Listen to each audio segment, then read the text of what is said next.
他是那么明艳张扬、落落大方，像是迫不及待地向我宣告：我给你的东西要收回了，跪安吧。疼痛让我找回几分理智。他见我还是不做应答，笑意更深。阿佐人很体贴，对你很好的吧？他从小就这样。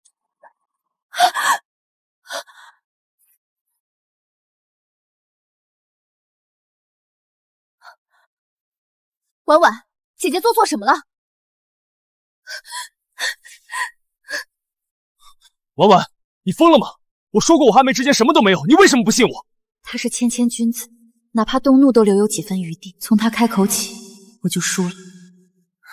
算了，是我不好，让妹妹多心。也是，外面的风言风语传得厉害，说我和你之间不清不楚，你要娶我做二房，妹妹担心怀疑也是应该的。我和他之间清清白白，根本没有外面传的那么龌龊。你就这么不信我？好，苏婉，你很好。你既然怀疑我要娶苏梅，那我就取这个平妻给你看。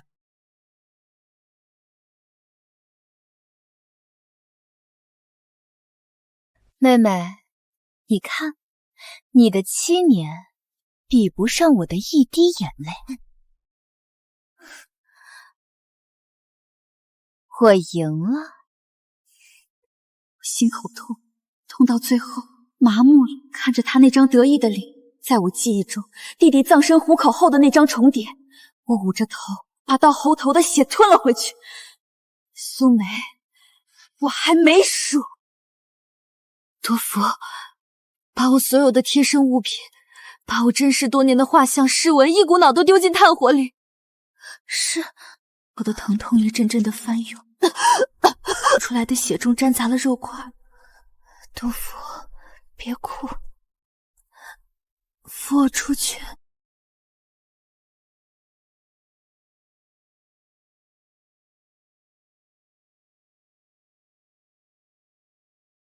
今天是将军娶新夫人的日子，闹出这样不吉利的事儿，有他们好果子吃！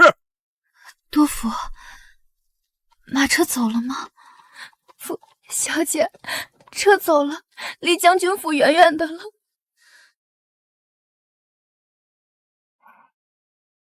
多福，你也要走，自由的走，走得远远的。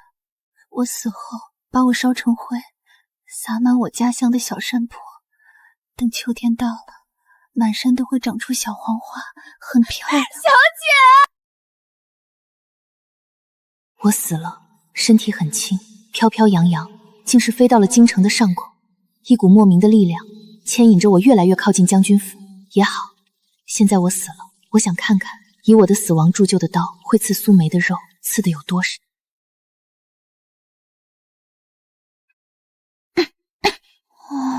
我忘了，我已经死了，鬼怎么会被呛着呢？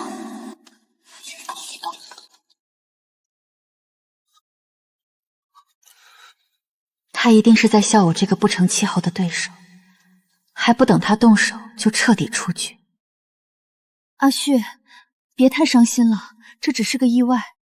婉婉妹妹在天上看着呢，如果她知道你这么颓丧，她也会很难过。说谎，我不会难过，我胸口空空的，不会开心，也不会难过。难怪老人说人死如灯灭，闭眼的那一刹那，好像所有的爱恨都随风消散了。譬如我站在苏梅面前，那些记忆都历历在目，可我就连恨她也恨不起来。婉，罗旭，你的手，滚开！罗旭，他疯了一般，推开苏梅后继续撞进片废墟中，不要命的用双手去挖，血肉之躯抵不过木石之坚。碎裂的木片深深扎进罗手指的血肉中，随着每一次的翻动，狠狠割开他的皮肤，鲜血淋漓，生而见骨。阿旭，别挖了！阿旭，阿旭，阿旭，阿旭，别挖了！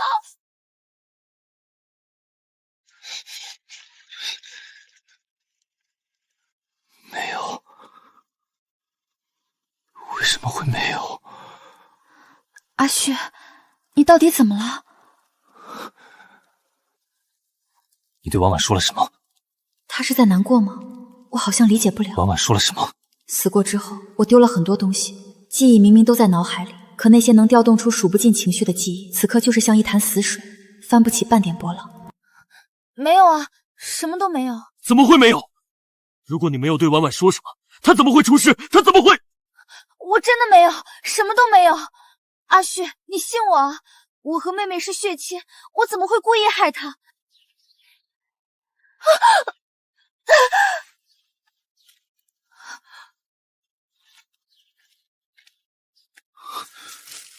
为什么什么都不剩，什么都没有？怎么会有呢？我曾留下的印记，证明我在这世界上活过一遭的东西，我都亲手丢在炭盆里，亲眼看着火蛇一口口把它们吞噬。我父母已逝，再无牵挂。既然生来这世上我是干干净净的来，那么走也要干干净净。也许死亡是最毒的毒药，不知名，却有肝肠寸断的痛楚，痛得人能发疯。罗旭就突然和苏梅变得亲昵起来。起先苏梅兴奋不已，还以为自己的好日子终于来了，每日都花枝招展的出门，恨不得告诉全世界，现在她才是名正言顺的将军夫人。可渐渐的，苏梅不敢高兴了。罗旭开始给她穿我曾经爱穿的款式，梳我爱梳的发髻。我和苏梅是远亲，当初选我替嫁做她的替身，就是因为我和她有几分想象，但我们又不那么像。我家生来困苦，不过勉强糊口，我没有底气像她这个大小姐肆意张扬的发泄情绪。我总是懂事的、内敛的，会隐藏的。罗旭，不准笑，婉婉从不会这么笑，她的笑永远是浅的。罗旭，你疯了！我是苏梅，我不是苏婉，苏婉已经死了。我是苏梅，我才是你的妻子啊！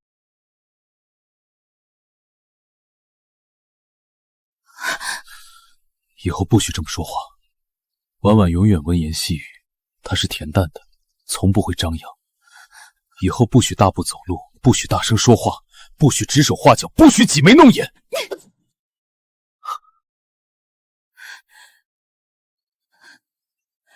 我不要做苏婉，我是苏梅，这辈子都只会是苏梅。这又是何必呢？就算逼着苏梅低声下气的学我，做一个我的替身，我也高兴不起来。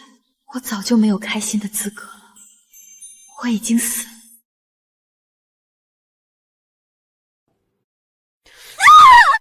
不许叫！婉婉从不会这么叫，我叫你不许叫！叫我将军，不许叫我阿旭。他叫我阿旭之后就走了，再也不可见我。不，他没走，他还在。你就是他，你就是婉婉。婉婉和我结发时说过，我们要白头到老，他不会抛下我一个人走。婉婉，别哭，你哭了我会心疼。婉婉，你会永远陪着我，永远不会离开我。好。婉婉，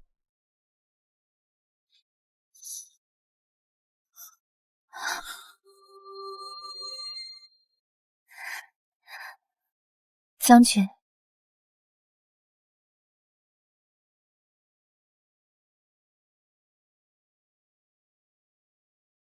所以当年我在红盖头被掀起时，就明说了我是苏婉，不是苏梅，和苏梅天差地别。我用了整整7年暖化罗旭心中的坚冰，入水般对他无一不至的入侵。曾经他的生活点点滴滴都是我的印记，现在我走了，他还在固执的保存残留不多的属于我的痕迹。桂花香，曾经罗旭最爱的香，因为苏梅喜欢，所以他喜欢。苏梅是他的白月光，所以他也爱他所爱。现在桂花香只是他心头永远无法愈合的伤疤。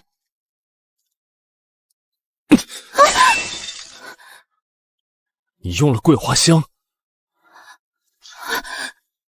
婉婉从不用桂花香，她从来不会用。他为我抓过春鱼，采过夏莲，折过冬梅，唯独少了秋桂。我就是在秋天，单怪飘香的秋天。你为什么要用桂花香？你为什么要用？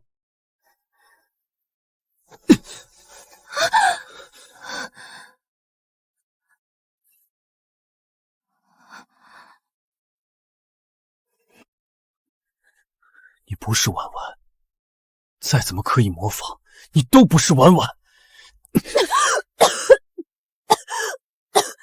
是，我从来都不是苏婉，你满意了吧？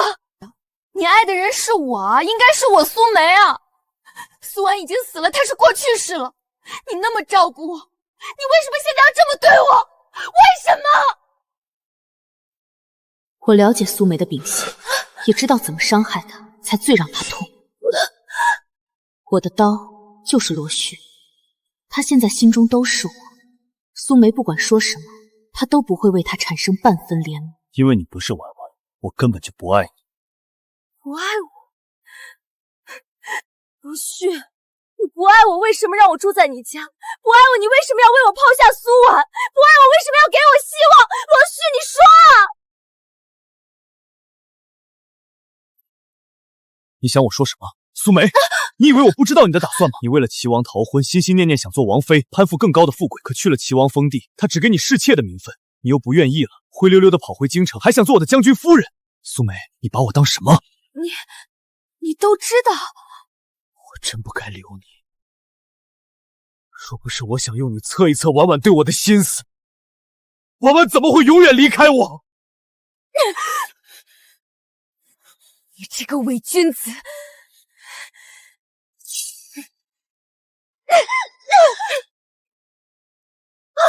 他醒来后就疯了，心智停留在6岁，成了彻底的傻子。罗旭也差点丢了半条命，簪子伤到了他的心脉。我看他们斗得两败俱伤，本该高兴的，忍不住把手放在胸口那处空洞上，可那里还是什么都没有。我飘荡在将军府上空，看着一切，如同当年和弟弟在一起的那个下午，看着地上的蚂蚁。人类不会共情蚂蚁，死了的我也不会共情人。罗旭好了后也没有管苏梅，就把她养在后院，留她一命自生自灭。他却是越来越沉溺于酒，每天都过得颓唐。喝醉了，他便坐在桌前，想借着酒劲画下我的模样。起先他画不下科张完整的脸，渐渐了他喝得越来越多，身体越来越差，下笔却越来越熟练。我的画像挂满了他的房间，他都会抚摸我的画像，看着我入眠。似乎只有牢牢记住我的脸，他才敢入睡。这样的日子持续了有3年，我陪着他，静静看他变得越来越恐慌。他喝得越来越多，身体也越来越垮。婉婉，我不敢睡，我怕我彻底忘了你。我现在越来越记不住你的样子了。婉婉，第一次见到你，我根本不喜欢你。我那时天真啊，以为我此生只会喜欢苏梅一人，所以不管你做的有多好，对我有多关照，我都刻意的不去想你的好。可7年了，你总会默默无言的站在我身后，只要我回头，你就会对我浅浅一笑。所以我想，我也许不爱你，但是对你动心了。我那时好怕我自己对苏梅变心了，所以我故意去抓春上的鲈鱼，因为那是苏梅爱吃的，还有夏日的莲子和冬天的红梅，那些都是苏梅爱的。我怕我真的不爱苏梅，爱上你了。可我没想到，阴差阳错的把那些东西给你，我反而没有当初想的那般恐慌。后来我终于想明白，婉婉，我真的喜欢上你了，我爱你啊！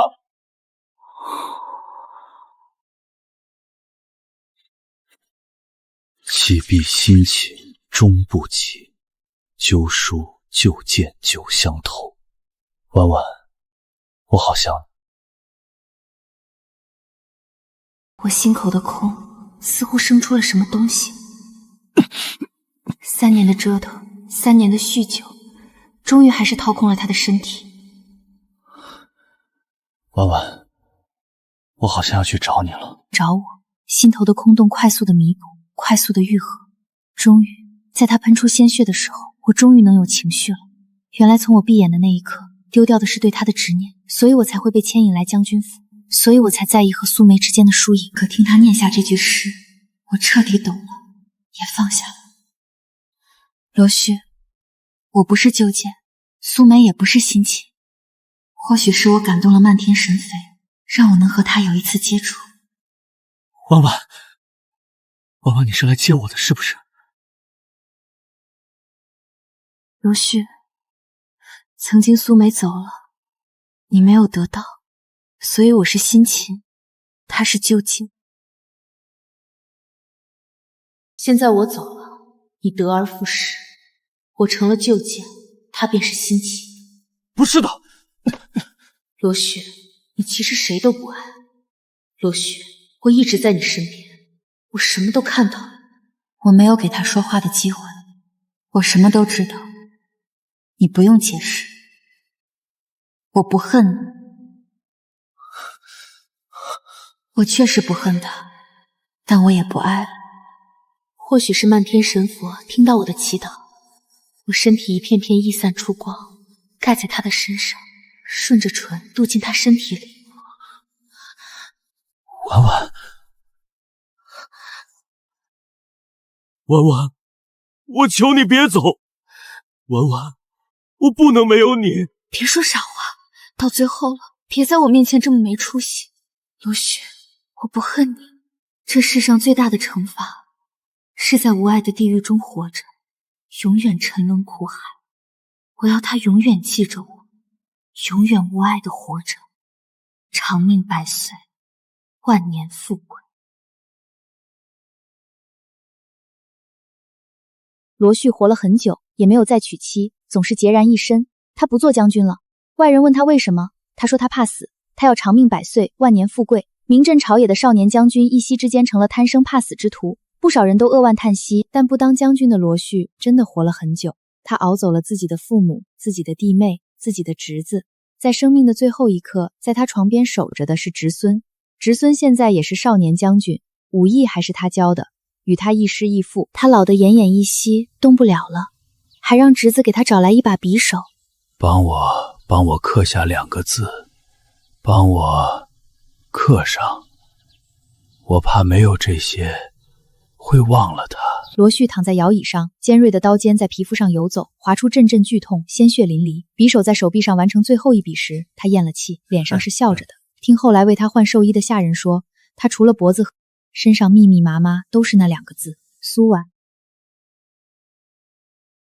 雪停的那天，夫君喜滋滋地迎娶了我姐姐，而我在后院病入膏肓，药石无医。姐姐说和我打个赌，就赌我这7年的付出不如她的一滴眼泪。我输了，可我也不会让她赢。这世间之事最难忘却的是得到过又失去。姐姐，活人是挣不过死人。少奶奶，您吐血了，别声张。少奶奶病了，我得去给她请大夫。大喜的日子哭什么哭？哭伤呢？今天是新少奶奶进门的大日子，少说晦气话，当心我揭了你的皮。是了，我不过是个弃妇。今天是我姐姐进门的好日子。我夫君罗旭是京城最有名的小将军，骑马踏长安，满楼红袖招。只可惜出了一桩意外。和罗旭从小青梅竹马又定亲的苏梅，我的远房表姐逃婚了。婚事不能有差错，否则丢的是2家的脸。苏家满门找不出年纪合适又没有婚约的姑娘，找来找去，这桩外人艳羡的好婚事就落到我这个破落户身上。再加上我和苏梅有几分相像，他们觉得我很合适。开始我自然是欢喜的，毕竟整个长安城都羡慕的好郎君，谁不喜欢？可从他揭开我盖头起，我就知道他不喜欢我。没关系，他不喜欢我，我喜欢他就够了。精诚所至，金石为开。他是万年不化的冰雪，我也有把握把他暖化。我和他相濡以沫了7年，到现在的相敬如宾。不说举案齐眉，至少生活中多了些人情味儿。他会下朝后为我讨一枝御花园的红梅为我簪上，会为我抓新春滑嫩的鲈鱼，会为我采盛夏滴了露的莲蓬。我得知他在外剿匪受了伤，在家焦心不安，急得染病吐血。终于等到他凯旋的消息时，那是他的白月光，他回来了。所以我这个替身也该被抛在脑后，真正的时间留给他心心念念挂在心尖上7年的人。婉婉，阿梅和苏家闹开了，没有去处，就住在我们家，好吗？我又怎么会拒绝？怎么能拒绝他？就算我不同意，他也会想尽办法把姐姐留下。如当年苏家让我替嫁，他在罗家老爷子书房前长跪3天3夜要退婚。他本来就是不想娶我，不过是因为罗老爷子病重，被迫娶我冲喜尽孝。自己还是去住客栈，不叨扰。说什么叨扰不叨扰的？既然阿旭这么热情，我也盛情难却。接下来的这段时日，我们就和睦相处吧，好吗？好啊。他身上淡淡的桂子香气，混合了我多年来为罗旭准备的草药清香。原来我等不到金秋罗旭为我摘来当归，是因为他就是桂花，或是说7年来我所得的鲈鱼、红梅、莲子都是为他纠缠不清，真恶心啊！苏家当年收我做养女，虽是无奈之举，可这7年来的以礼相待，维护了苏罗2家的姻亲关系，苏家二少爷真正拿我当女儿，不会放任苏梅损害我的利益，更不会让苏梅来打我的脸。不要脸的东西！当初明明为你选好了人家，你非要逃婚，如今你又舔着脸回到不说，还住到人家家里去，你还要不要你脸上的那张皮？苏夫人这般维护我，我也不能真的让他们母女二人闹到恩断义绝。苏夫人，还是苏梅受伤，她第一个怀疑的便是我吗？好在苏夫人又添了一巴掌，罗旭这才向我投来一个抱歉的眼神，赶忙挡在苏梅面前为她说起。那一瞬间，我像是被人狠狠掐住脖子，喘不过气来。她抱歉的到底是怀疑我，还是抱歉这会儿没法给我留下夫妻的体面，要去维护曾经的心上人？岳母，阿梅前来暂住，并不是阿梅的意思，是苏婉思念姐姐，请她来住，一解思念之诚。婉婉，罗旭说的是真的吗？婉婉，你不是一直说很想念姐姐吗？看到姐姐，惊心傻了吗？曾经我那么惦念这一点温度。婉婉，真可笑啊！他为了另一个女人对我演出了深情，好恶心，想吐。母亲，是的，根本不喜欢我，我只是一个用来寄托对苏梅思念的替身，一个可笑的影子。妹妹，要不是你帮我，姐姐就渡不过这场大劫了。她和我说话，却更亲密地依偎在我丈夫怀里。他们两个郎才女貌，天生的一对璧人。那一瞬间，我好不甘心，可除了内心愤怒，我什么都做不了。我只能微笑着敷衍，脸都笑酸了。我先送苏梅回去疗伤。我能看到苏梅眼中的得意和得逞，我好像输了，可她也不会赢。苏梅这番回来，目标很明确，所有人都看得出来，包括罗旭。但罗旭不会越界，他是个有责任心的男人，和我成亲，我便是他的发妻，他会永远尊重我，却不会爱我。苏梅是他心间的白月光，他也不会让苏梅做妾。或许是白天逼迫我的行为让他愧疚，晚间他宿在我房中，镜子的倒影里，他为我挽发画眉，亲密无间，似是恩爱夫妻。可我清楚，这是水中月，镜中花。妾身多谢将军。我答应你，今日要陪你去南华园采丹桂，走吧。丹桂，那两个字扎在我心头，扎得我动弹不得，混合他周身清新的药香。昨天那令人作呕的丹桂味再次绕在我心头。婉婉，是身体不适吗？爷，苏梅姑娘不大好了，您快去陪陪她吧。爷，姑娘说了，您要是着急陪夫人采丹桂，也不用急着去看她，只好歹请个大夫就是。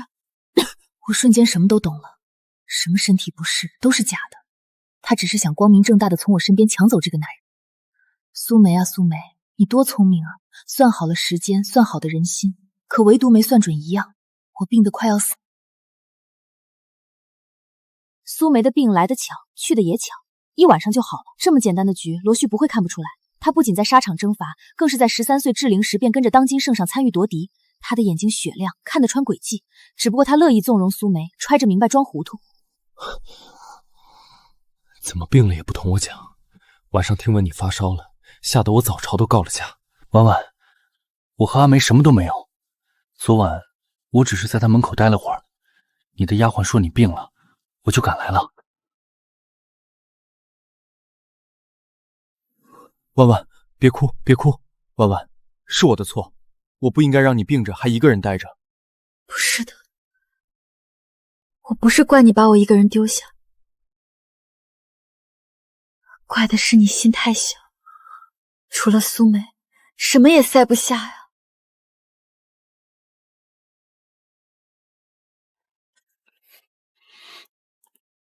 婉婉，我心悦你，我早已心悦你。这些年，他说的这些话，这些年来的每一天，我都在等。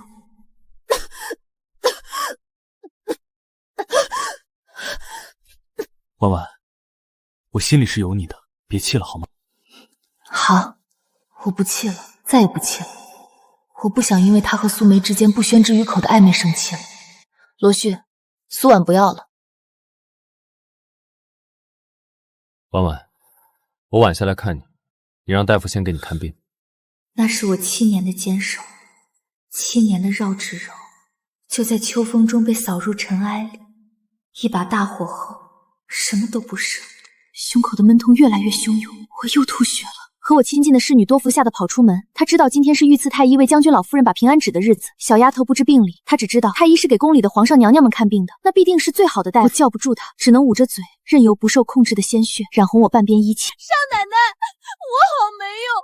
太医被苏姑娘请走了，我说您病得厉害，他们的人笑话我，还说您从小苦日子过惯了，请个府医也能看好。苏姑娘千金贵体，娇生惯养，必定是要太医才能看好的。她脸上的伤不用猜便知，是那些拜高踩低的狗奴才打的。将军呢？他怎么说？少爷说苏姑娘的病来得急，您身体一向健，没什么大病，就包了燕窝让我炖了同您。少奶奶，我好替您难过呀！您这么好，少爷怎么不来看您？您病了呀，您是他的妻子啊！是啊，我是他的妻子。府里的下人们和苏梅越来越亲密，在他有意无意的引导下，处处和我做比较。这是苏梅为自己铺路。罗旭也知道，因为这些不像话的话都传进了我的耳朵里，没有他的纵容，我听不到。罗旭是怎么想的呢？他是想2个都娶，责任和爱情都拥有吗？不行啊，我心眼很小，容得下天下人，单容不下一个苏梅。我小时候就认识他，那时我还有个弟弟在族学读书，他很聪明，先生夸他未来定有作为。苏夫人和苏老爷有心收他做义子。你居然偷我的发簪！大家快来看，这些都是我做的。品行不端，不堪大用。之后他在学堂处处被苏梅身边的混小子针对。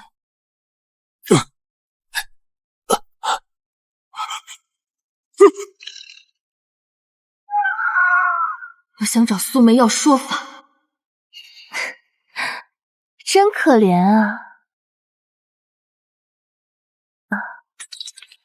不要再来讹诈阿梅，这件事和阿梅没有关系，是你弟弟命途太差。真的没关系吗？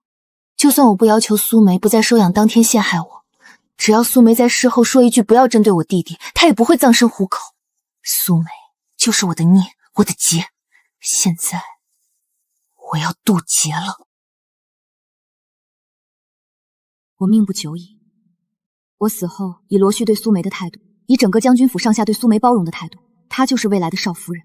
也许我死后没几天，罗旭就会和她举案齐眉，亲密无间。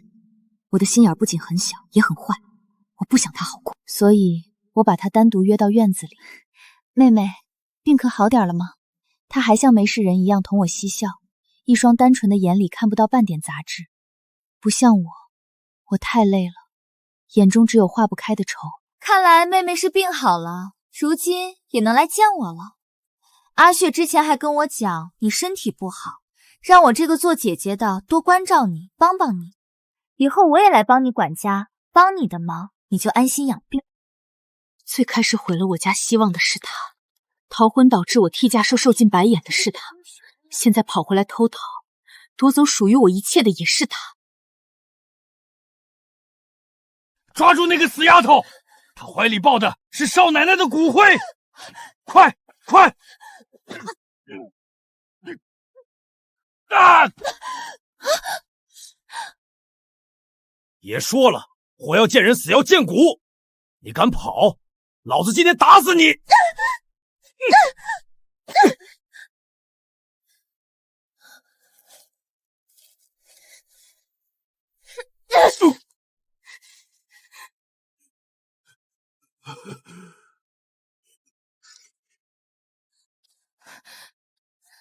来人，快去通报钱妈妈，多福在这儿！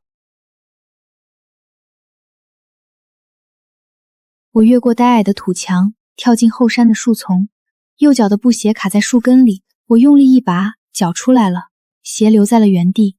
我没有停下，我赤着右脚往山上跑，碎石划破了我的脚底，血印在泥土上。我跑了3天3夜，这3天里，我不敢合眼，天完全黑了。我靠在一棵树上喘气，嘴唇干裂的口子撕开，血流进嘴里，很腥。小姐说，多福，你要走，自由的走。坛子被我的体温捂得温热，这是世上唯一温热的东西。我把包裹重新系紧，我不能停。钱妈妈是将军府的首席办事嬷嬷，她是少爷的乳母。少爷发了疯，他逼着全府上下找小姐的下落。钱妈妈手里有少爷的手令，她能调动沿途的驻军。我一个人跑不过驻军的马。我继续往山顶爬。山风吹得很冷，我摸向贴身的内袋，里面有一张纸，是我的卖身契，上面有小姐的亲笔，还有将军府的印鉴。只要逃出荆棘地界，我就是良民。但我必须先完成小姐的遗愿。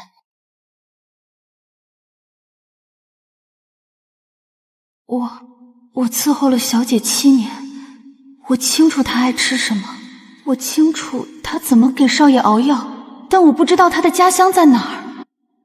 小姐从来没说过，苏家只是收养了她，她真正的家乡在哪里？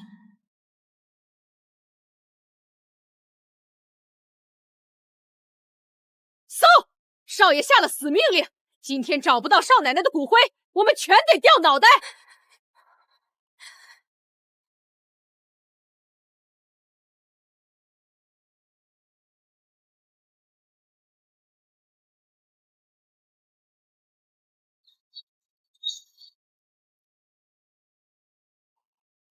我透过树洞的缝隙往外看，钱妈妈走在中间，她手里拿着一只布鞋，那是我的鞋。鞋里的汗还没干，她跑不远。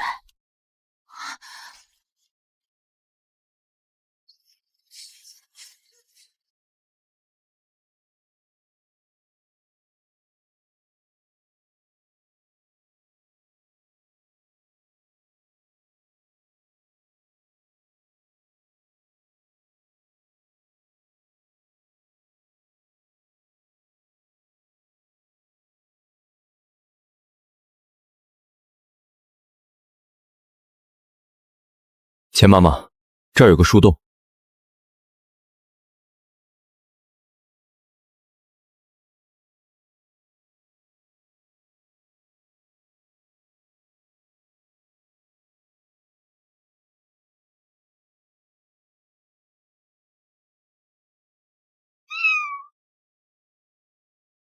一只畜生！哼，继续搜，天亮前必须找到。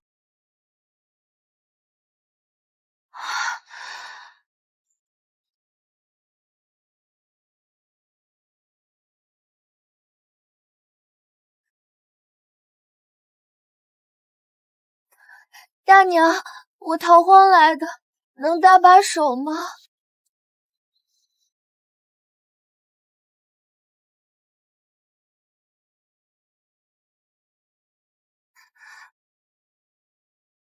车上装的什么？君爷自家腌的咸菜和粗盐。这叫花子是谁？路上捡的哑巴，可怜见的。看见花箱上这丫头，立刻报官。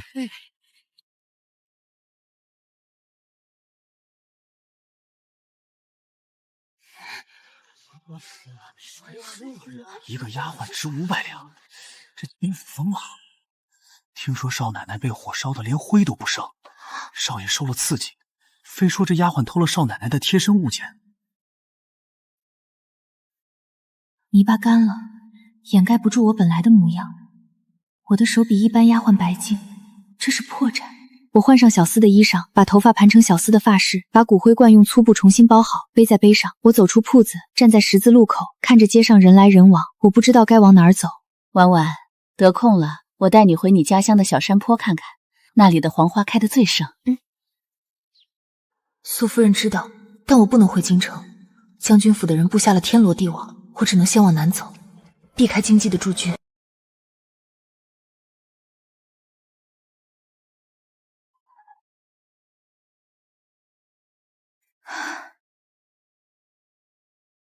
小姐，您到底要我往哪儿走？夜晚庙外突然传来马蹄声，马蹄声很轻，是包了布的。这不是将军府的府兵，府兵行事嚣张，不会掩盖声音。废墟里找干净了，一块骨头都没有。没有，将军府的人也在找。夫人有令，陆续发了疯，不用管他，立刻去找那个叫督府的丫鬟。夫人说，她一定知道婉婉在哪，活要见人，死要带回骨灰。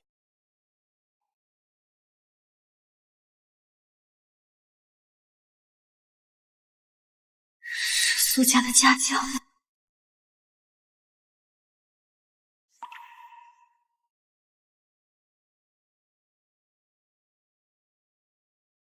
去别处找，他跑不远。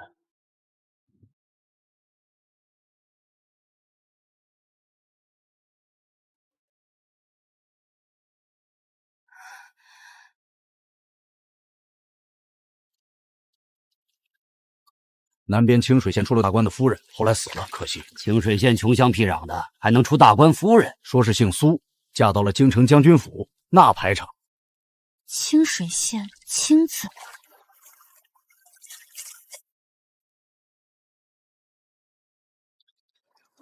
多福，我家门前也有一棵，比这小多了。我的家在青。去南边，随便哪个仓都行。去底仓待着，别乱跑，出了事我可不管。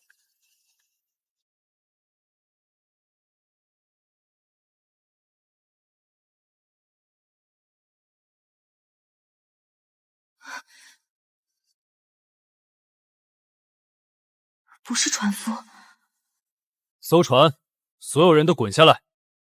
是钱妈妈手下的暗卫。慢着，是昨晚破镖子的苏家将。苏家的人，这艘船我们要查，你们退后。放肆！少奶奶生是罗家的人，死是罗家的鬼。爷说了，活要见人，死要见骨。你们苏家有没有脸来要？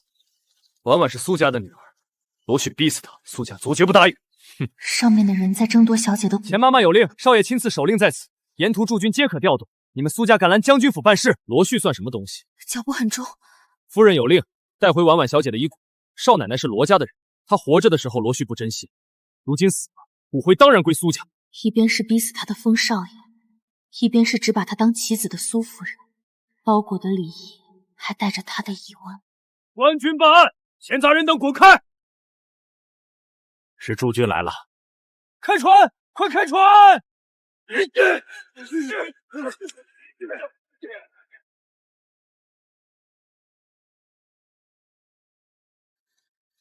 小姐的亲笔，将军府的印鉴。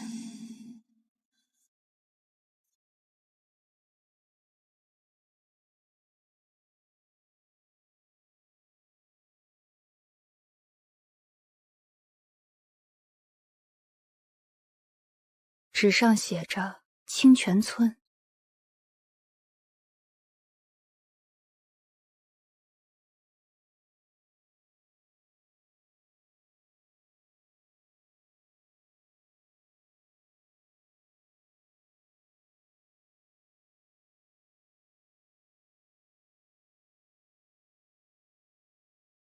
只敢打听南边的路，不敢直接问清泉村。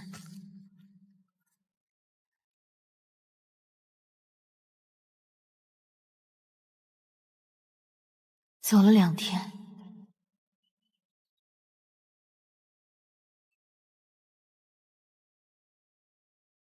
这里连一根野草都长不出来。把我烧成灰，撒满我家乡的小山坡，等秋天到了，满山都会长出小黄花。我找错地方了吗？我把小姐带错路了吗？坛子还是温热的。姑娘，你抱个坛子站在那儿作甚？大娘，这是清泉村吗？是啊，人都走光喽，你这坛子外头裹的布料子真细，像京城来的。如果他起疑心，我只能动手。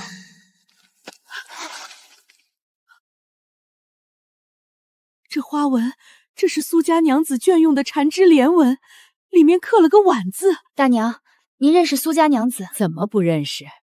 她家以前就住我隔壁，她家有个小丫头叫婉婉，后来被京城的贵人收养了。你来找她家的坟？坟？是啊，婉婉她弟弟命苦，3岁就病死了，她娘把她埋在那山坡上，可谁知道一场大水把个山坡给冲了，连个坟影子都找不到了。她娘在那坟头种了一排小黄花，她说等她不在了，每年秋天花开了就是她来看孩子了。后来她娘也病死了，那花真的年年开。3年前发了场大水，山洪把半个坡都冲没了，坟没了，花也没了。我终于明白了，小姐想回到的从来不是什么故乡，她是想回到母亲和弟弟身边。开始这里什么都没有了，连坟头都被冲刷得干干净净。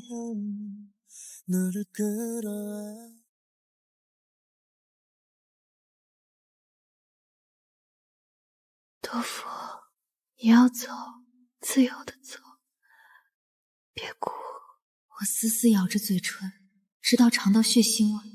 我不想哭，我答应过小姐，可是我忍不住。小姐，没花了。这是我7年来第一次哭出声。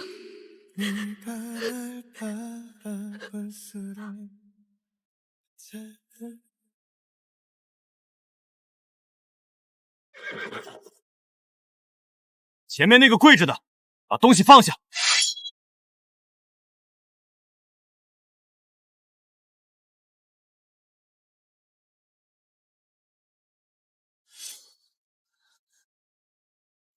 多福，听话，把东西给我。少爷快疯了，他只要留个念想。把骨灰给他，我能活，但我带小姐跑了这么远，罗旭生前把他逼死，死后还要把他关在将军府，我不能给。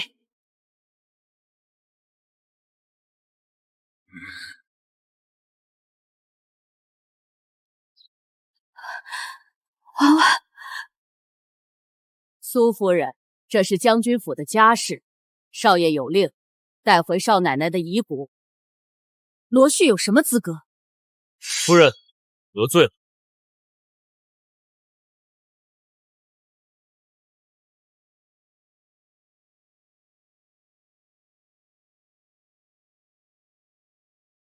谁敢动我女儿？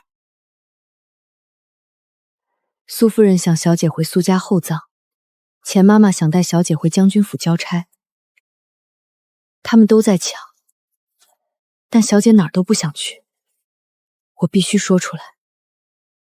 都不，小姐说把它烧成灰，撒满家乡的小山坡。她没有说给将军留念想，她也没有说要厚葬。小姐说的是撒，撒了就是天地间的东西了，不是任何人的。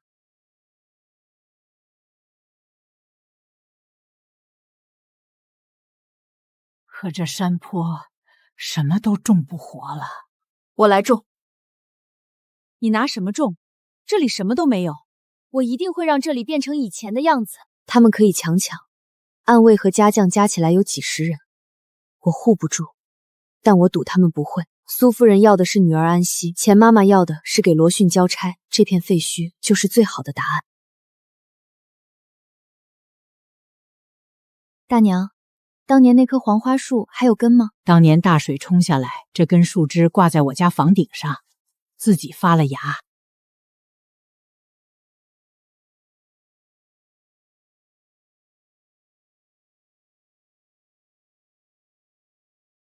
一个丫鬟竟然敢当着2家主事人的面，徒手刨地埋骨灰。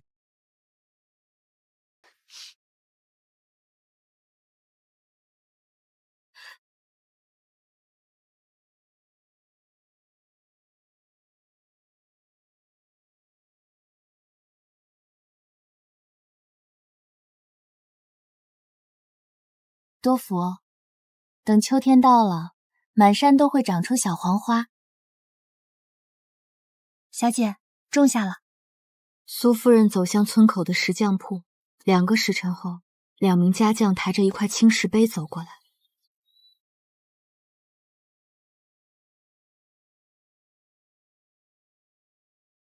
清泉村往南10里有20亩水田，是我的嫁妆。拿着，这是给你的，不是给他的。他什么都不需要了，但你还要活着。有了这张纸，有了那张卖身契，我不再是将军府的逃奴，我是有田有地的良民。留10个人守住这片山坡，谁敢踏进半步，杀！是。钱妈妈，少爷的手令。回京。骨灰不带了。少奶奶什么都没留下，什么都找不到了。将军府的人也走了，我在老妪的柴房里住了下来。每天天不亮，我爬上山坡。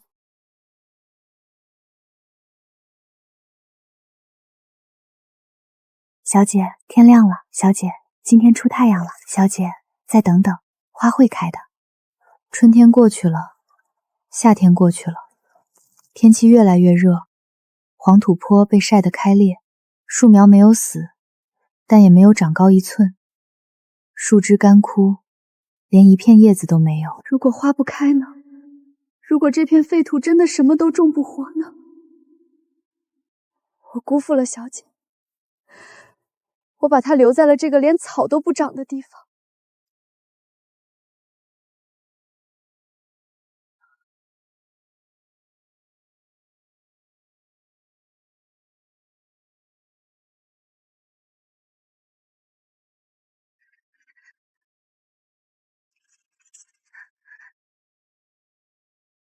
第2天，太阳升起来，黄土被晒得发白，拿着一件外衣，再找来4根枯树枝，把树枝插在泥里，把外衣盖在上面。外衣挡住了阳光，给树芽留出一片阴凉。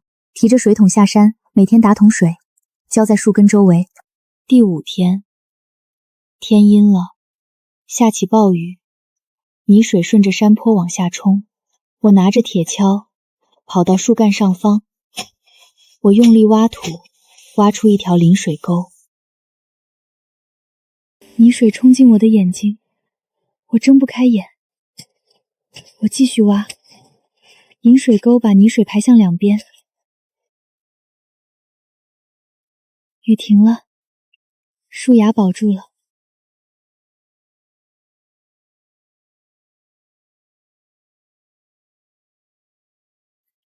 我想落户。要饭的滚远点儿！我是良民，来落户。将军府悬赏500两抓的陶泥，你自己送上门了。看清楚，这是苏家的地契。将军府悬赏我，但苏夫人留了10个家将在清泉村，衙役不敢得罪驻扎在眼皮底下的苏家家将。苏家的人就在10里外，你去抓我试试。进去办。我不叫多福了，我叫苏多福。买稻种。1两银子，爱买不买。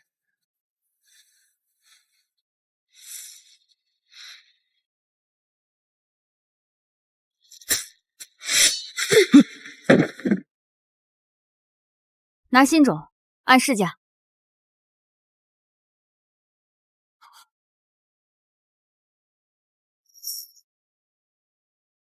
我走到清泉村往南10里的水田，田里长满半人高的荒草。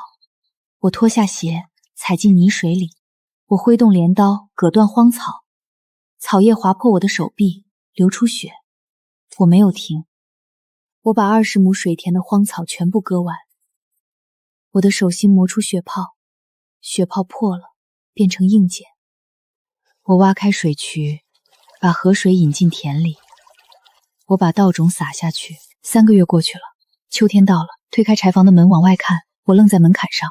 山坡变了颜色，满坡都是小黄花，花朵挨着花朵，密密匝匝，从山脚一直长到坡顶。风吹过来，花在晃动，